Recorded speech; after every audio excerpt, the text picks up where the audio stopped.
Today, the political arena is heating up, and we've got a bombshell for you. Barack Obama is back on the campaign trail, and he's not holding back. His message? A bold, targeted plea to blackmail voters, a group crucial to Kamala Harris's success in the 2024 race. Why is Obama stepping in? What's at stake for Harris? And how could this change the entire election game? Stick around as we unpack this unexpected twist, the potential fallout, and the broader implications for American politics. You won't want to miss this. All right, let's jump right into the heart of the matter. Barack Obama, one of the most influential figures in modern American politics, is back in action. He's taken to the campaign trail, not for himself, but in a strategic move to bolster Vice President Kamala Harris's chances in the 2024 race. But this time, it's not just about rallying support. Obama's message is laser-focused on a specific voting group, black men. Now, why black men? Let's break it down. In a surprise visit to Harris's campaign headquarters in Pittsburgh, Obama delivered a candid message. He's concerned that Harris is underperforming with black male voters, a key demographic that was crucial to his own historic victories. Remember, Obama set record numbers with black voter turnout, especially in 2008 and 2012. So it's no surprise that he's stepping in to help Harris connect with this group.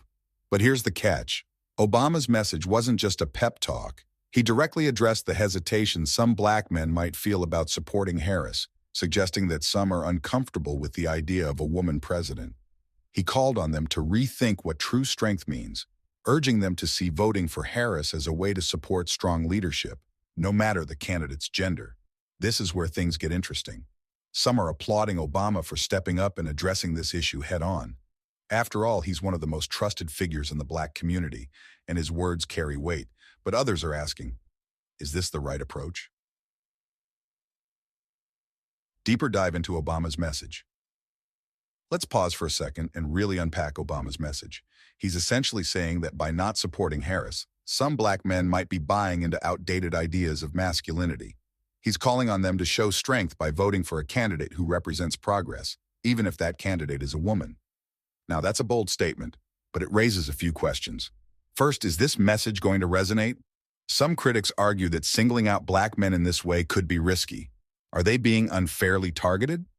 As one analyst put it, why are black men being lectured to in ways that other voter groups aren't? And that's a valid point. Are Democrats potentially alienating black male voters by putting this kind of pressure on them? Or is this exactly the kind of tough love that could motivate them to turn out in bigger numbers? And let's not forget, Obama's numbers with black voters were historic. But can Harris realistically be expected to hit those same numbers? In 2020, Joe Biden received 92% of the black vote, but recent polls show that Harris is currently polling at just 78% among black voters in Pennsylvania. That's a significant drop. With Pennsylvania being a crucial swing state, this gap could have serious consequences. Why this matters for Kamala Harris? So, what's at stake for Kamala Harris? The truth is, a lot. Black voters, and particularly black male voters, are a core part of the Democratic base. If Harris can't close this gap, it could cost her and the Democratic Party big in the upcoming election. We're talking about key battleground states like Pennsylvania, Michigan, Wisconsin, and Georgia, where even a small shift in voter turnout could flip the outcome. Let's look at the broader picture. Harris isn't just struggling with black voters. Her support is slipping across other key demographics as well. For example, union voters, who have traditionally been a stronghold for Democrats, are showing signs of pulling back. Two of the biggest unions in the country have yet to endorse her, which is causing concern in states like Michigan and Wisconsin.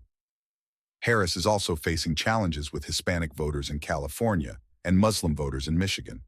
Polling shows she's losing ground with these groups, and that's a big problem.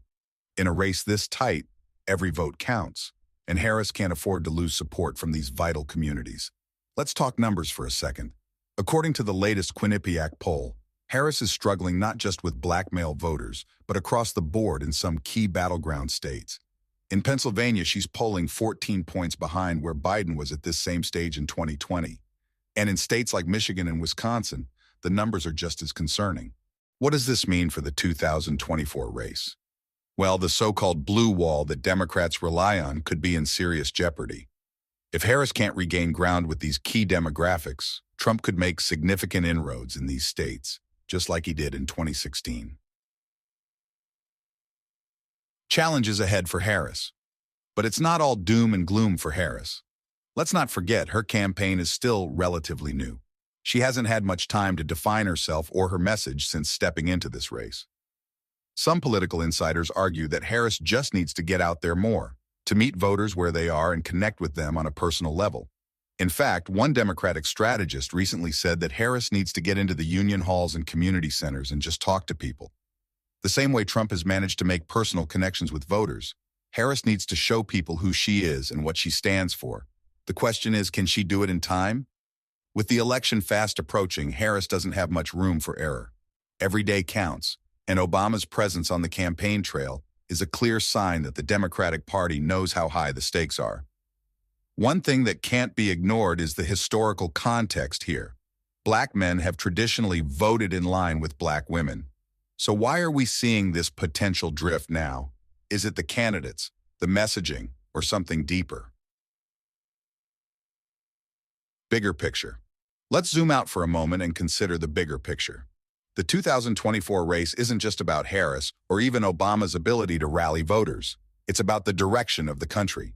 The issues at stake, women's rights, racial justice, the economy, are deeply personal to millions of Americans. And for many voters, it's not just about choosing a candidate. It's about choosing the future they want to see. Obama's message, whether you agree with it or not, is a call to action. He's asking voters to step up and make their voices heard. But will it be enough to tip the scales in Harris's favor? So what do you think? Will Obama's efforts pay off? Can Harris close the gap and win over the voters she needs?